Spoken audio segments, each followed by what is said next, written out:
Hi, my name is Aya. You're watching Aya Reads, and I'm here to do a recommendations video for tortured heroes. So tortured heroes are basically heroes that have had something or multiple horrible things happen in their past that makes them just tortured or damaged. Tortured heroes are some of my favorite heroes because I just feel so sorry for them, and usually it does have an impact on them, their behavior, how they treat the heroine. And sometimes it's like, what the fuck are you doing? But once you find out about their past, it does make sense. And I don't know, it's not necessarily that I look up tortured heroes because I know I'm gonna love them. Usually it just ends up that the heroes that I tend to love just happen to have a tortured past. So I have 3 contemporary romances to share, 2 dark romances, 2 fantasy romances, 1 paranormal romance series, and 2 historical romances. So let's get started with the contemporary romances. The first one is Look the Part by Jewel E. Ann. So this is a book that really reminds me of Heartless. If you really love that book, I would highly suggest this one, but this one has a very tortured hero. Basically, this hero's wife died in a car accident while he was driving, and he had been drinking. So obviously he feels horrible. He feels absolute guilt for that. And he has a son, an autistic son. And in this book, he meets the heroine, but he doesn't really, he doesn't want to get attached to anybody. He feels like he doesn't deserve happiness because of what he did in the past. He actually owns this office building and he's a lawyer, but he wants to rent out the office space above his. So he rents it out to our heroine, but he doesn't realize that our heroine is a music therapist, which means that she is constantly making lots of noise while he's trying to work. So he's trying to evict her, but she's not budging. And eventually his son really starts liking her. He starts getting music therapy lessons from her as well. So he reluctantly has to let her in. He's also very attracted to her. But obviously, like I said, something horrible happened in his past that he was 100% responsible for. So he's very tortured. And I really love this book. Like I said, if you really love Heartless, I would highly recommend this one because it is very similar to Heartless. Powerless by Elsie Silver. This is the 3rd book in the Chestnut Spring series, and you follow Jasper and Sloane. And Jasper has something happened in his past that is, he blames himself for it, but he was a child when it happened, so it's not really his fault, but he blames himself, and he thinks that his parents blame him for it as well.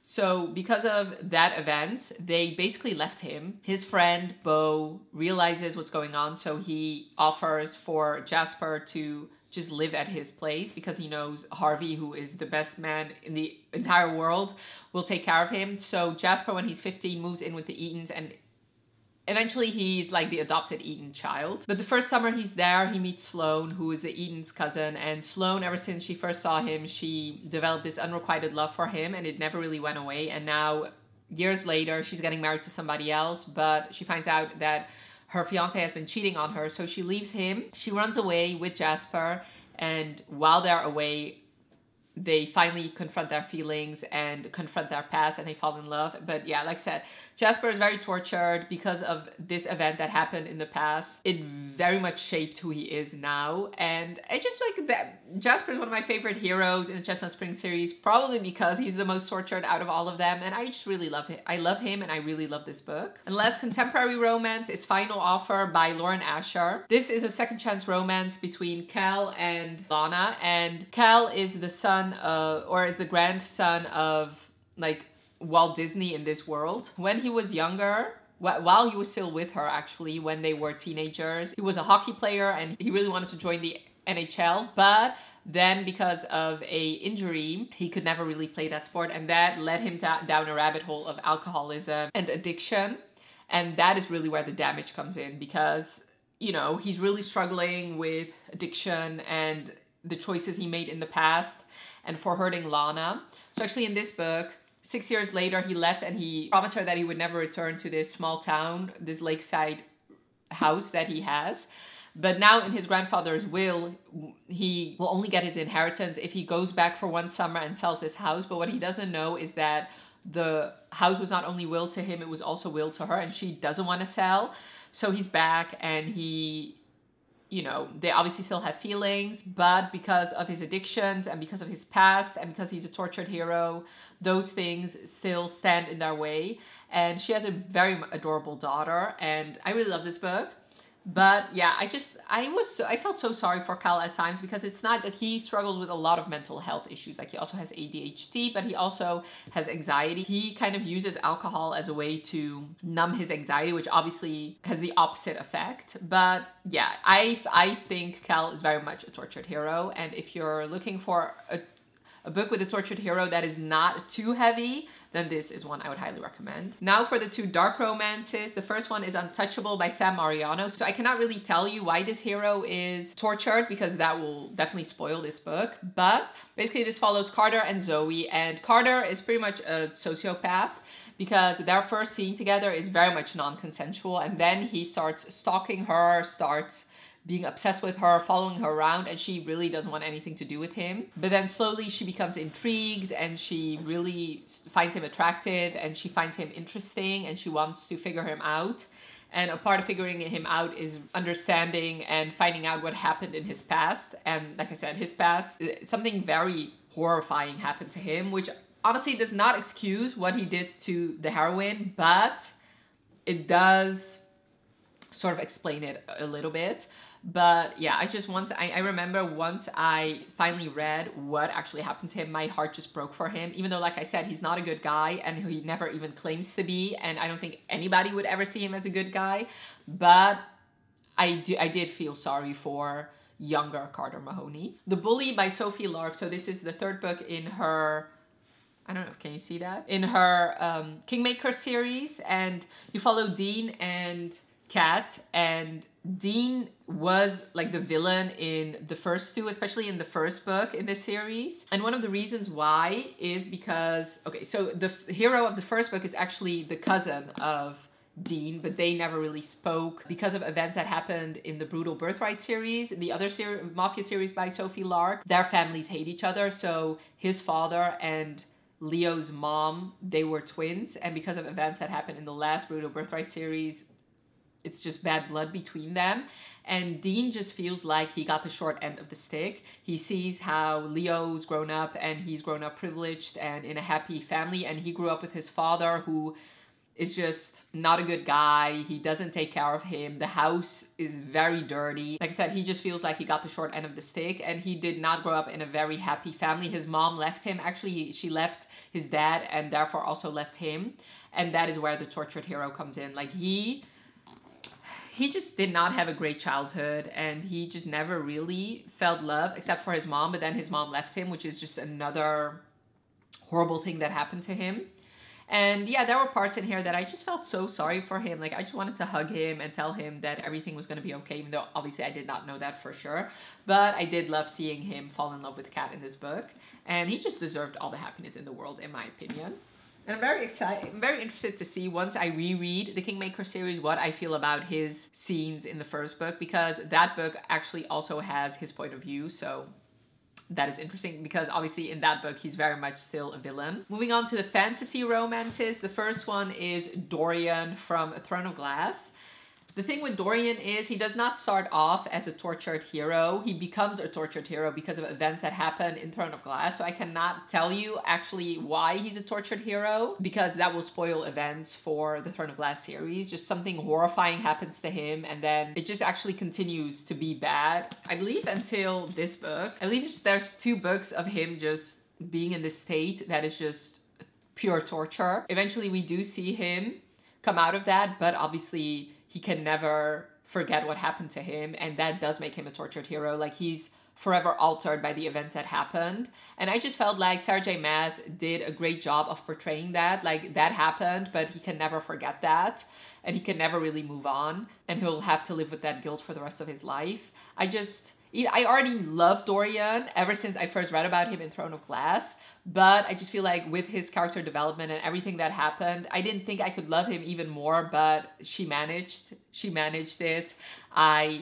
Dorian is one of my favorite characters of all time, and it's definitely partly because of the fact that he's a tortured hero. I would say I wouldn't read the Throne of Glass series because of that, and it's sad because you see those events happen, and most of the people that read Throne of Glass do really love Dorian.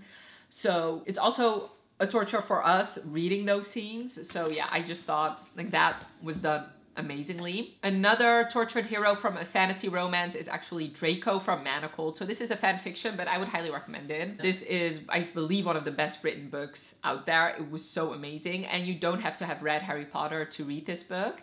But I do have to say, it does make the events that you see that much more heartbreaking. And in this book, obviously here, Draco is a tortured hero.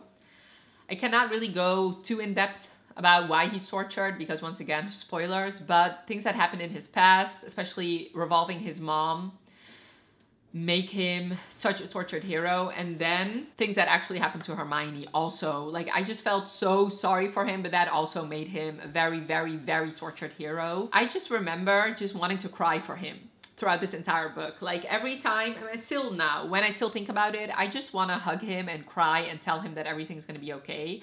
And then the fact that Cinlin Yu just wrote, especially that epilogue scene, so well, like, he'll never move on from things that happened in the past. Like, that is impossible. Like, nobody could. Both him and Hermione just did the best that they could, but whatever happened in the war and whatever happened with his loved ones, that will stick with him for the rest of his life. And I did really love how Cinlin Yu showed the impact of that, and yeah, there is no moving on from that. But yeah, I thought she did a wonderful job portraying this tortured hero. Now for the paranormal romances. So basically it's the Immortals After Dark series. Not every hero in the Immortals After Dark series is a tortured hero, but a lot of them are, and I'm just gonna mention a couple. First one is McCreeve. Oh my god, the way he's a tortured hero just broke me so much. Basically, when he was younger, like very, very young still, he got caught in the grips of this succubus, and she just used him, and like she S8'd him over and over and over again. And when his mom found out, she went to try and kill her, but then she died. And then because of that, his father committed suicide. So he blames himself for all of that, even though he was still so young and still a child when all of that happened to him. Like, it just, like, my poor baby, this just hurt me so much. And I just felt so sorry for him. But yeah, definitely a tortured hero. Dark Sky follows a hero who, it's also a scarred hero. Basically, him and his heroine, they were childhood friends. And because of a mistake that he made, her parents were murdered. And then she can compel people to do things, and they have to listen. So she compels him to jump off a building without using his wings. So he does. But when she forces him to do that, he still has not locked into his immortality. So all those injuries, they never properly healed. So he has been living centuries with pain, basically, because of what she did. But she's also his fated mate. So he's doomed to basically follow her around and try to get her to fall in love with him. So obviously he's very tortured. He's literally like in pain every single minute of the day because of the woman that he's supposed to be with for the rest of his life. Then there's Lothair, the enemy of old. He has been living so long as the only natural born vampire, and he has done things and seen things in his past that also make him a tortured hero. Demon from the Dark. This is a demon/vampire hybrid, and he pretty much hates himself. He's been ostracized. Nobody really wants anything to do with him, and he's been living alone for so long until he meets his heroine. Dark Needs at Night's Edge. So this follows a hero who's a vampire now, but he used to be a vampire hunter. So once again, very tortured. He's the only one of his brothers that actually drinks humans until they die. And once somebody actually dies, the vampire takes in their memories, and do that enough times and you literally go mad, which is basically what happens to this hero. Once again, very tortured. And then Wicked Deeds on a Winter's Night follows this hero who thinks his mate died. So basically, once your mate dies, you really have no reason to live, basically. So, but he's been living centuries thinking that his mate died. And once again, very tortured. Like, he's just a very, very, very sad boy. And now, last but most certainly not least, are the historical romances. The first one is The Highwayman by Kerrigan Byrne. This is a recent read of mine, and this is 100% a tortured hero. So you follow Dorian and Farr, and the reason Dorian is tortured is because he used to be in prison, and because of that and everything that happened to him, and basically anything that you can think of that is horrifying has happened to him. He was very young when he was in prison, so basically He has been SA'd, he's been beaten, he's been tortured. Like everything that is horrifying that could happen has happened to him. And because of that, he cannot stand the touch of human skin. So even when these two get together, he cannot have sex with her if she's trying to touch him. So he basically has to restrain her before he can actually have sex with her. Like, he's just my poor baby. I love him very much, and he's definitely a tortured hero. And last but most certainly not least is Married by Morning by Lisa Kleypas. So this follows Leo, and you see him being tortured ever since the first book, and this is the fourth one. Especially in the first book, you could see how tortured he was, because years ago, his fiance died of this illness, and ever since then, he has not been the same. Like, he's changed, he's been drinking, he's addicted, he keeps spending their money, and he just doesn't give a fuck. Like, he just wants to basically die because he feels like he has nothing to live for. And then throughout the series, he does get help, and eventually he starts becoming less tortured. And then until he actually meets who's gonna become his future wife. But obviously those things, they did change him. Like, even though he's better now, he never 100% will be the man he was before his fiance died. So that, in my opinion, just makes him a tortured hero. And I did appreciate in this book that you actually got to see him in the first book, because he did some things in the first book that were not okay. Like, the things he did to... Like, he wasn't doing them to necessarily hurt his sisters, but the consequences of his actions were that his sisters ended up hurt. So that is also something he has to grapple with. But it's also, for us as the readers, interesting to see that. Obviously, with lots of tortured hero stories, you usually just hear about it from him while he's telling the heroine. But I do appreciate, just like with Dorian in the Throne of Glass series, actually seeing the hero go through that before we actually get his story. So definitely did love that. And yeah, Leo, he's one of my favorite characters and one of my favorite tortured heroes. So yes, those were all the tortured heroes that I wanted to recommend to you today. Definitely let me know in the comments below if you've read any of these books and if you agree with me. And I also would really love to know some of your recommendations for tortured heroes, because like I said, they're one of my favorite types of heroes to read about. So definitely leave all your recommendations down below, and I really hope you enjoyed this video. Definitely let me know by leaving a like if you did, and thank you so much for watching. Have a wonderful rest of your day, and I'll talk to you later. Bye.